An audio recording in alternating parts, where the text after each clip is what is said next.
Selamat siang Ibu dan teman-teman semuanya. Kami dari kelompok 1 yang beranggotakan saya sendiri, Tri Elvina dengan NIM F1121201006. Kemudian ada Melia Nasari dengan NIM F1121201021. Kemudian ada Bella Ovi Angela dengan NIM F1121201022 dan Maulina Sarkasi dengan NIM F11 222010004. Baiklah, di sini kami akan menjelaskan tentang pendidikan kesehatan dan kesehatan anak usia taman kanak-kanak. A. Konsep pendidikan kesehatan. Pertama, kita akan membahas tentang pengertian pendidikan kesehatan. Pendidikan kesehatan adalah proses perubahan perilaku yang dinamis, di mana perubahan tersebut bukan sekedar transfer materi atau teori dari seseorang ke orang lain dan bukan pula seperangkat prosedur.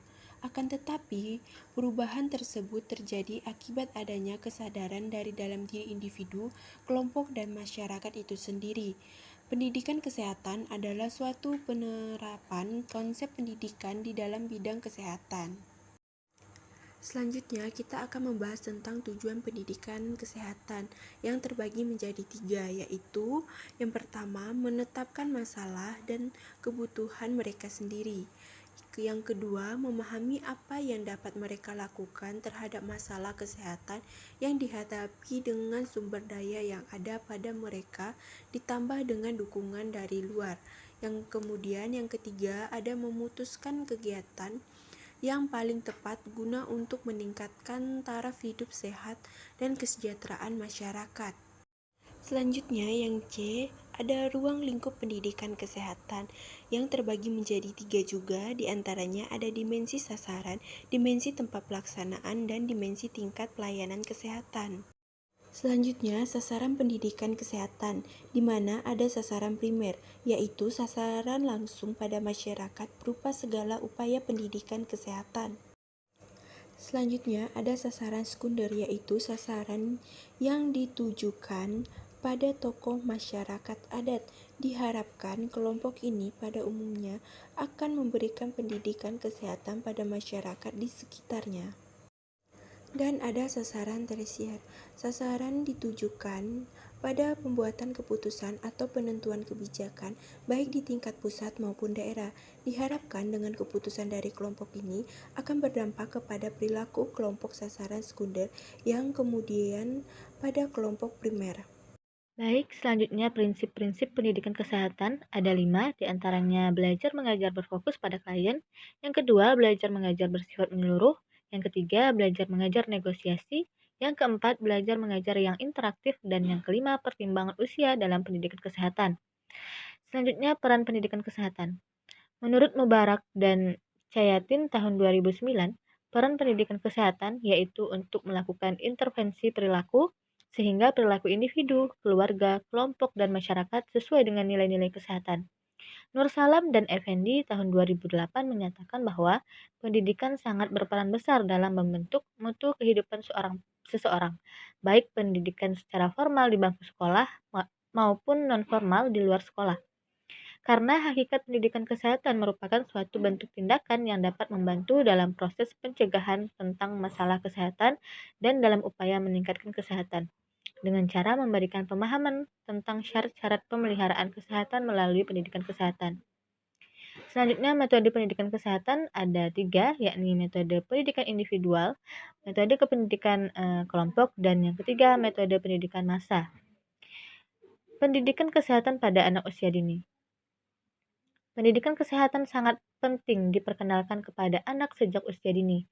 Pendidikan kesehatan yang diberikan sejak dini akan membiasakan anak untuk hidup sehat sejak dini sehingga pada akhirnya akan tumbuh menjadi sehat, cerdas, dan ceria. Pendidikan kesehatan yang diberikan kepada anak dimulai dari lingkungan keluarga sebab keluarga merupakan tempat pertama anak belajar dan menimba ilmu.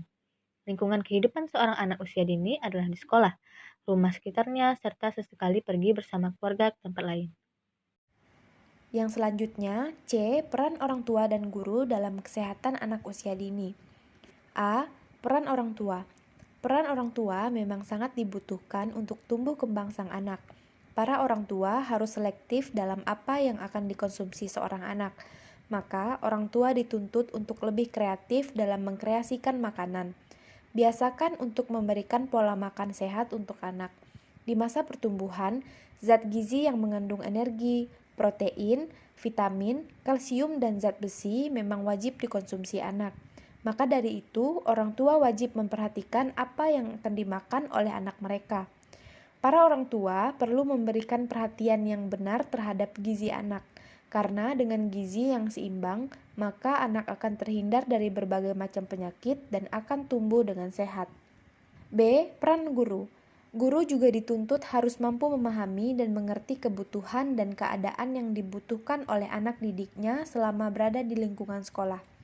Berikut ini peran guru dalam kesehatan anak usia dini.